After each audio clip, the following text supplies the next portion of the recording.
Hi, my name is Jan Wilczek. Welcome to WolfTalk, a podcast about audio programming. In this podcast, you will learn how to build your career in programming or research related to audio, meet programmers and researchers from all around the world, and learn about the intricacies of sound.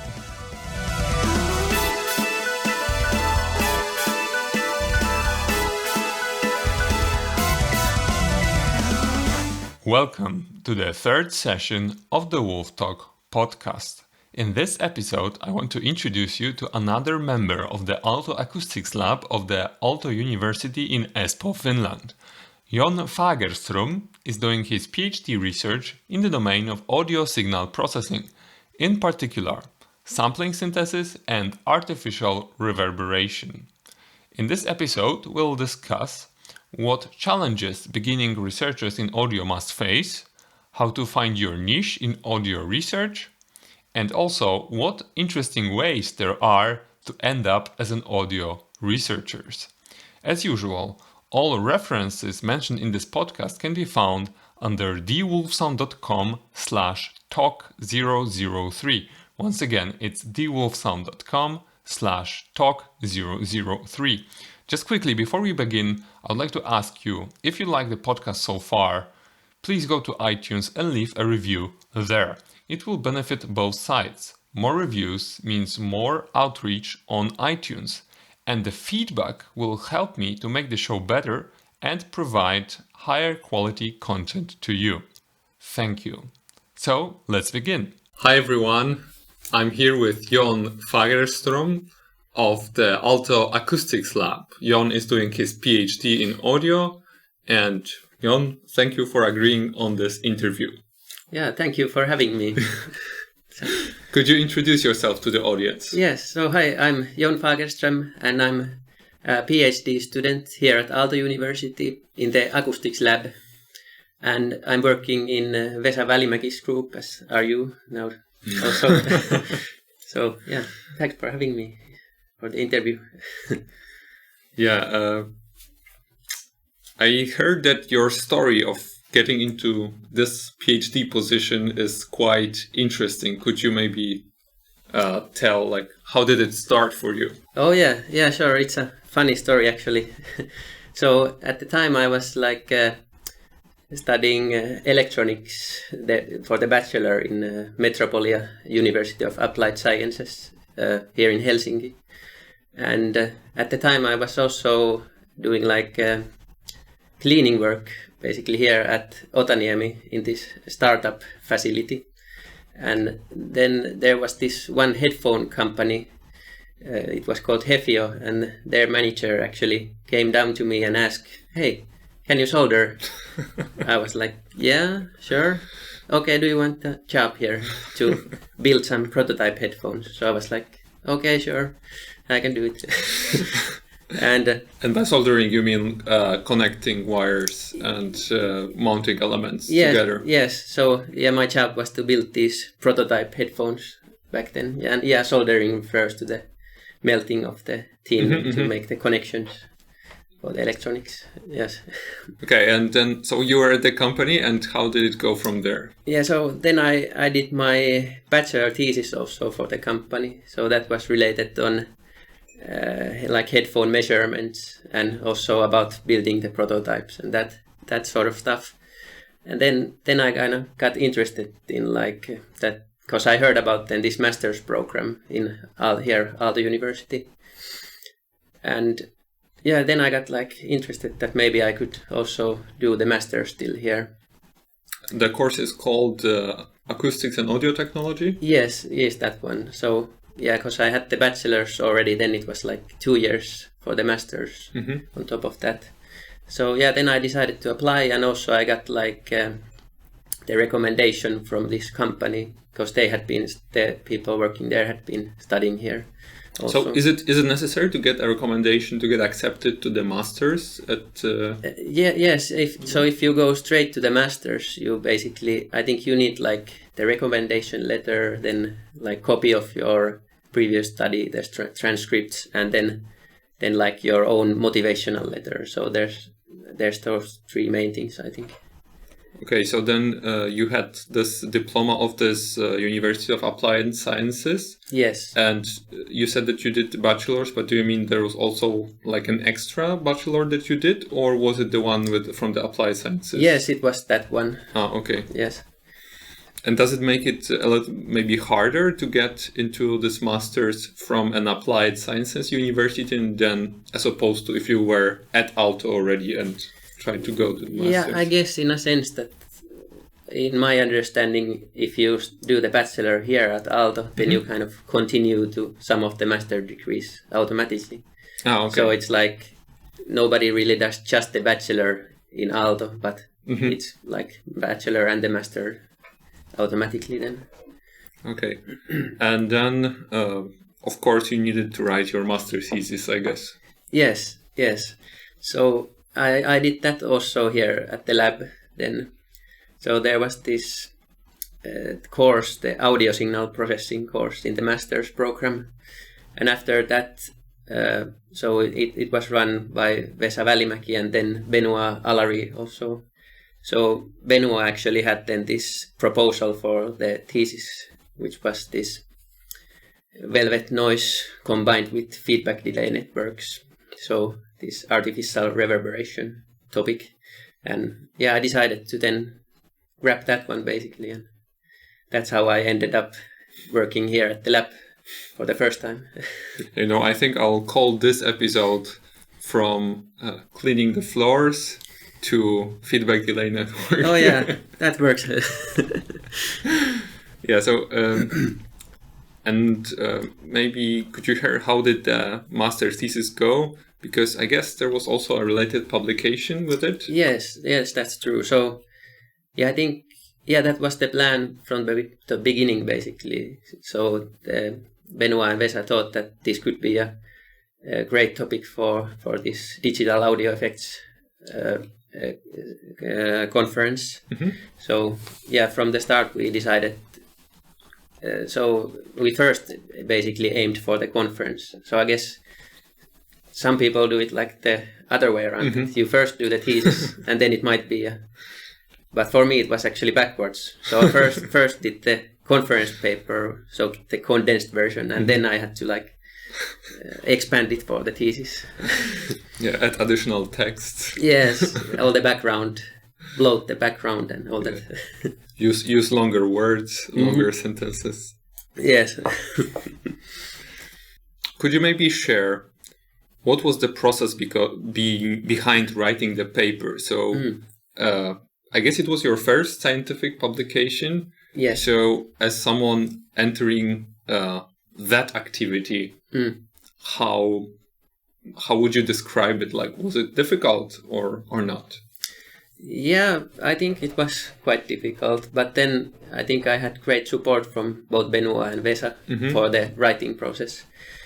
So yeah, eventually it went quite smoothly actually than the writing itself. So it was more about getting some results and then having some kind of like a story for the paper basically, that we did this thing and then how do we sell it now with the paper kind of the results. Okay. Yeah. So it's important to stress like which aspect is applicable to, let's say, the industry applications, for example. Yeah, and like if you have the results, like why is it important, and then to what do you compare the new proposed thing and all those things. Okay, and could you share maybe a little bit what was your research about? So you mentioned like it included feedback delay networks, so artificial reverberation and velvet noise. Could you try to explain it to someone who knows only little about audio? Yeah, I can try that. Yeah, so both of those, like feedback delay networks and velvet noise, have been used for artificial reverberation before also. But now the idea was to basically improve the feedback delay network with the velvet noise. So with feedback delay networks you have these like multiple inputs and outputs, and then you mix all of those. But you have to have like sufficient amount of the delay lines in the system, so you can build up the echo density quick enough. Because otherwise, especially with like transient sounds like drum sounds and those types of sounds, you will get then this like grainy sound in the beginning because there's not enough like echoes at the beginning. So the problem is that we want to simulate some acoustic space. Yes. That there is like a hit on a snare drum. Yes. And then there we get some reverberation, some decaying echoes. One of the methods is like the feedback delay network. That is a complex system of delay where we actually delay our input signal by various amounts, and then we mix this amount and delay them again.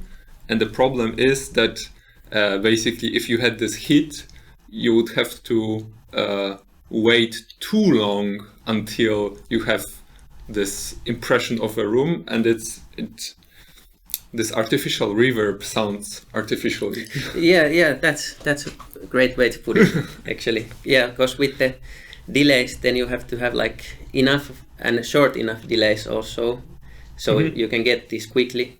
But then there's the trade-off that if you use shorter delay lines, then you can start to hear the modes in the frequency if you don't have enough delay length in total. So this our improved method was basically aimed at that we could like use longer delay lines but fewer amount of them, and then we inject the velvet noise in each delay line to increase it quicker, because the velvet noise is then like additional fear filter in each delay line basically to get the echo density quicker. Awesome. So it's like you insert artificial reverberation inside the delays of the artificial reverberation, which is feedback delay network. Yeah, essentially, yes. Awesome. And well, your research was successful in the sense that Benoit Allary is now has defended his PhD thesis. Oh yeah, true. So this was part of that also. So. That's nice. And how did you go from that successful master thesis to a PhD position? Yeah, so after the master thesis, I had still some coursework for the master's program, so I completed those after I completed the thesis. And yeah, then I really enjoyed my time here at the lab, and I wanted to make the decision that, okay, do I want to continue in this academic path or then try to apply for some company position? And yeah, then I decided that maybe this would be something to pursue more. So then I just asked Vesa that, hey, could I, or I guess we had some conversations along the way also that if I would like to, it maybe could be possible. So yeah, then I just asked Vesa, and he was like, okay, you can continue with the PhD if you want.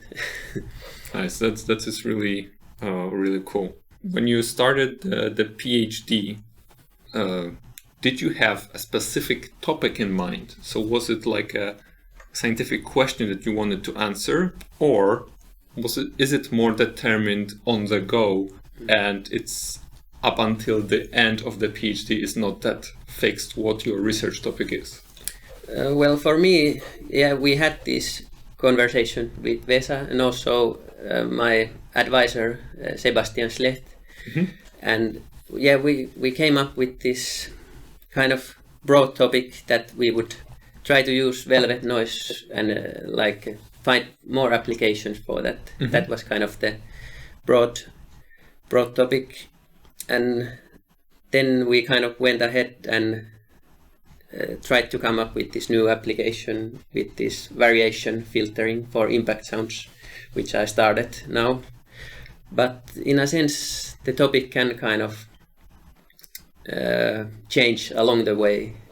So it's still hard to say like on these early stages, because then now also this application might be so interesting that I end up digging more into this, and then this comes like the bigger thing. But we will see, I think.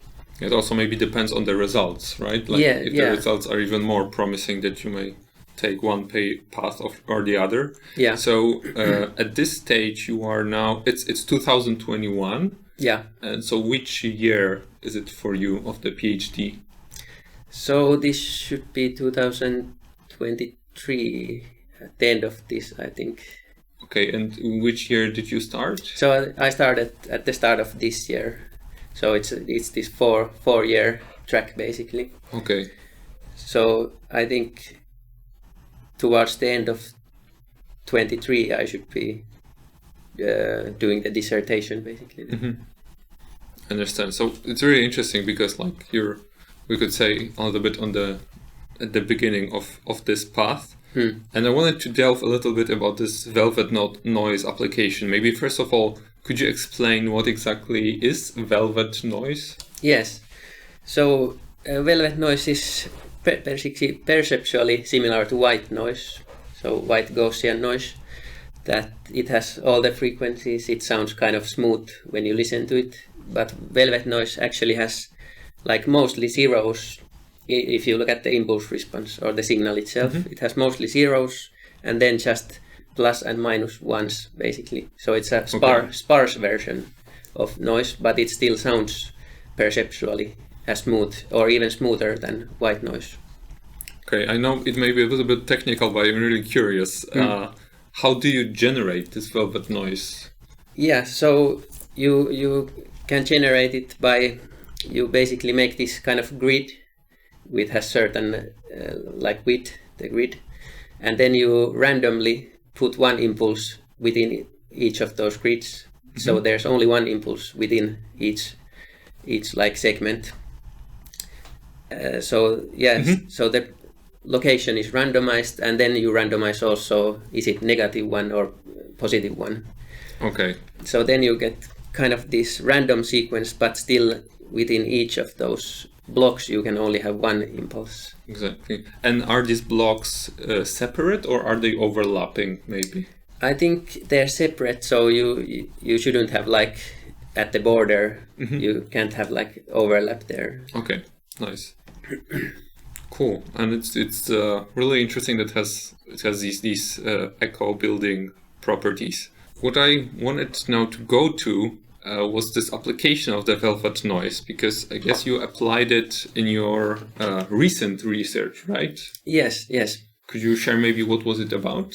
Yeah, so this was about generating variations in the impact sounds or percussive sounds. So basically with sampling synthesis, where you have like one recording of certain sound, like a door knock sound or some drum sound. Then if you would play back only that one sample consecutively, then it will sound like repetitive and also artificial. So the idea was then to make kind of this random filtering that you would change between each consecutive hit, the spectrum with the filter, and then it would sound more natural. And for the filter we used these short velvet noise sequences, because before I said that the velvet noise sounds like smooth and is kind of flat, but then if you take a really short one, then this is not true actually, because it has then so few impulses that it isn't like flat yet, because it's kind of like the longer you take, the flatter it will be. Yeah, the sequence is not long enough to have like a wide spectrum. Yes. So then we use these short velvet noise sequences to create these random variations to the impact sounds. So you can have like different velvet noise sequences, and if you use these sequences in some order, then each generated or modified sound will sound differently because it was processed with a different velvet noise filter. Is that correct? Yes, exactly. And you can create then for each time you trigger that basically. Awesome. So let's say that I don't have to record 10 times a snare hit. I can just record it once, and then I could use your system to basically make it sound natural if I repeat this snare hit. And Yeah. could you maybe share where this can be actually applied, because it seems very, very useful to me.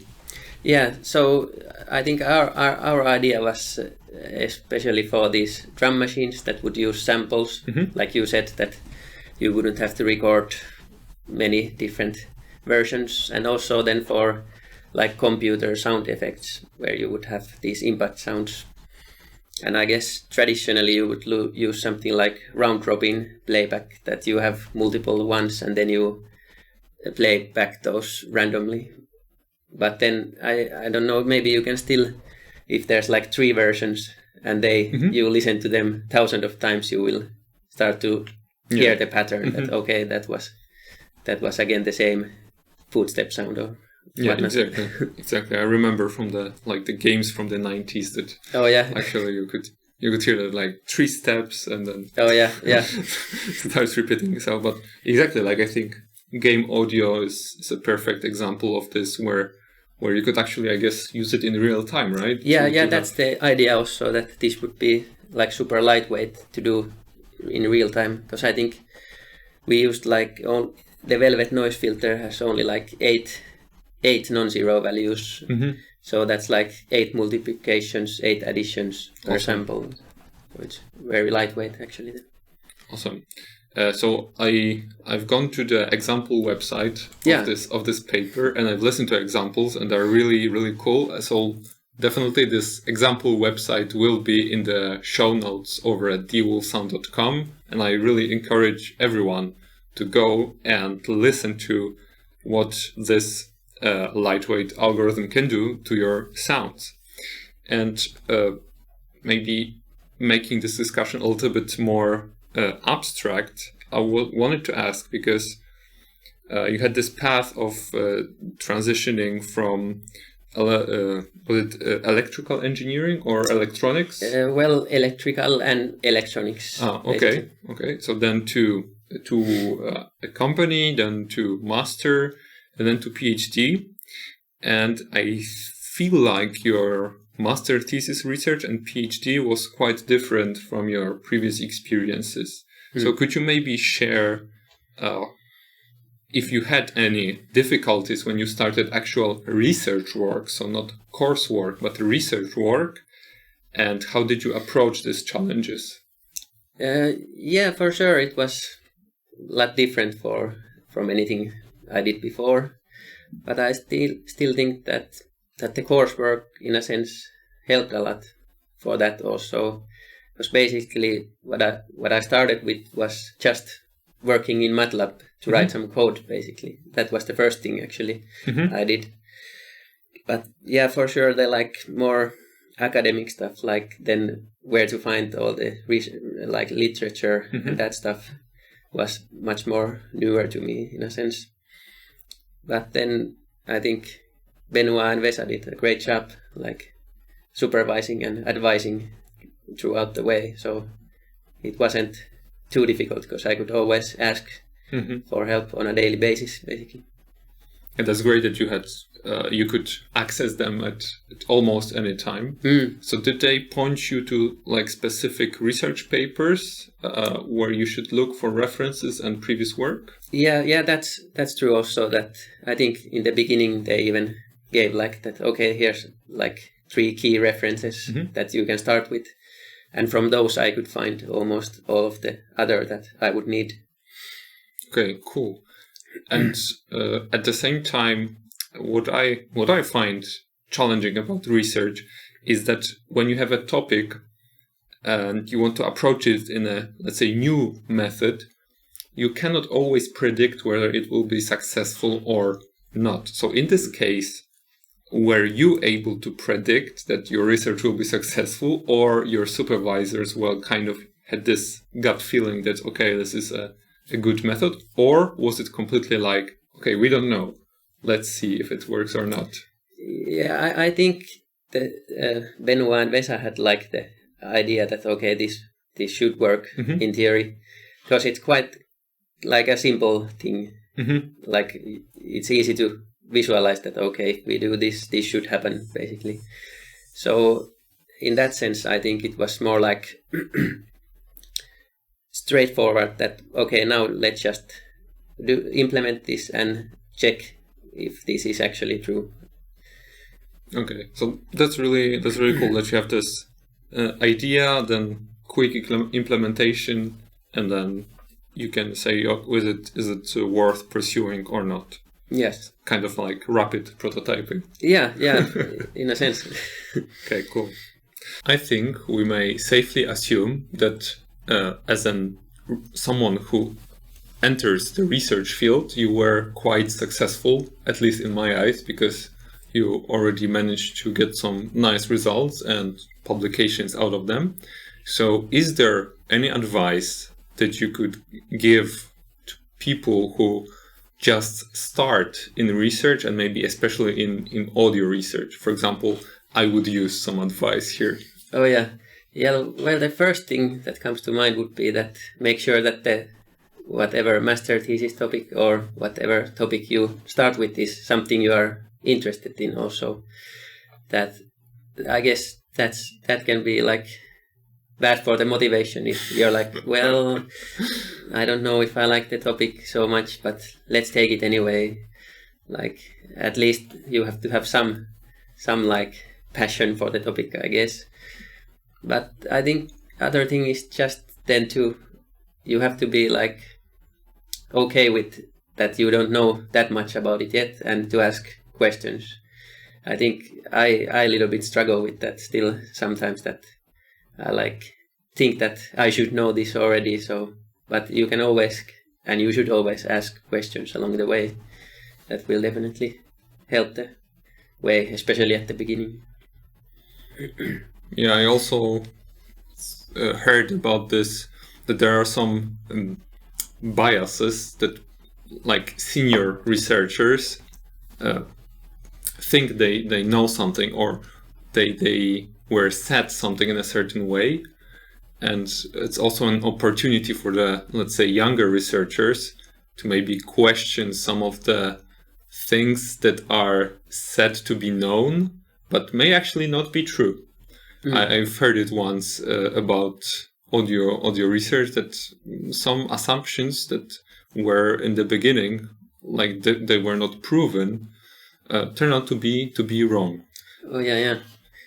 And I guess the other thing is definitely to like your topic. And I also observed myself that when I did projects in the past that I wasn't passionate about, that at a point where there aren't many results, and then you kind of lose the interest. But if there aren't any results, but you still like the topic, then you are more likely to continue and eventually succeed. Oh yeah, that's true also. I guess it's a bit of trade-off also, that you always have to, the topic has to be something that is something new and will like improve the previous stuff, or is something completely new, but then that you would also be like really into it. Mm-hmm. And is it hard to find this kind of topics in audio still, or easy? Well, I guess it depends. Like, of course, many of stuff have been done like way before already, but I guess there's still always something to improve upon the old methods, at least. That's like always there. I think that we always want to have like better and more like faster and cheaper ways to do stuff. Definitely. And so in your case, I guess that passion comes also in the interest in music, right? Yes, that's true. So my background has been in music, so I've been playing like since I was 11 in like various school bands, and also bands outside of school. Like I play bass guitar mostly, and then acoustic guitar also. And yeah, then more lately I've been getting into these synthesizers also, and drum machines and all that electronic stuff. And that has in a sense led me also to this field, I guess, because I've been always interested in music and sound in that sense. Okay, so can you share maybe a little bit about your current bands that you're in? Yeah, so now I'm in this Finnish rock band. It's called Tutankhamun. Nice. And yeah, we play. Sounds Finnish. Yes. Yeah, very traditional Finnish background. Yeah, no, but it's like a rock band, like I would say, just a rock band. And yeah, I play bass in that also. And it was actually nice because I had like maybe 2 years that I didn't have any band, so I only did like music at home for myself. I think during this time I also got into the synthesizers because it's easier to have more sounds at the same time with the synthesizer. So do you have like a physical synthesizer, or do you have a keyboard, or do you just click on the synthesizer? Yeah, I have a interface? couple of like hardware synthesizers, Awesome. like Novation Circuit and Circuit Monostation, and then I bought also this Tanzbär like analog drum machine at some point. So I got quite into it. Awesome. And I guess I will feature links to your music in the show notes for this episode. Nice. And what I heard is that apart from the PhD, one needs some kind of a side activity. So I guess for you, that's it's music, and is it also something else? Yeah, the music definitely, and then, well, spending time with my girlfriend also, and then video games is definitely one thing also that I'm quite passionate about. Awesome. And so are you able to, after 8 hours or even more in front of the computer, are you still able to play video games then at home? Yeah, that can be a bit rough at sometimes. So it's not like I don't do it every day, but then maybe on the weekends. Yeah, it's definitely a problem if you work on the computer and then all your hobbies are on the computer. That can be a bit problematic. And what do you play at the moment? Maybe? Now I just started this Nier Automata, and then I've been playing this game called Satisfactory, which is like this automation and factory building game. Those are the 2 games I've been playing now. Is it also a game like for engineers? Yeah, definitely. You have to like have the Excel sheet open on the next monitor and then play the game on the second monitor. Nice. And I also wanted to ask, how were you able to continue playing the music when the pandemic started? Was it the time that you were bandless, or did you? No, actually, we had the band at the time, but yeah, we didn't have practice at that point. But we were anyway in a phase where we had like recorded some songs, and they were kind of in development in a sense.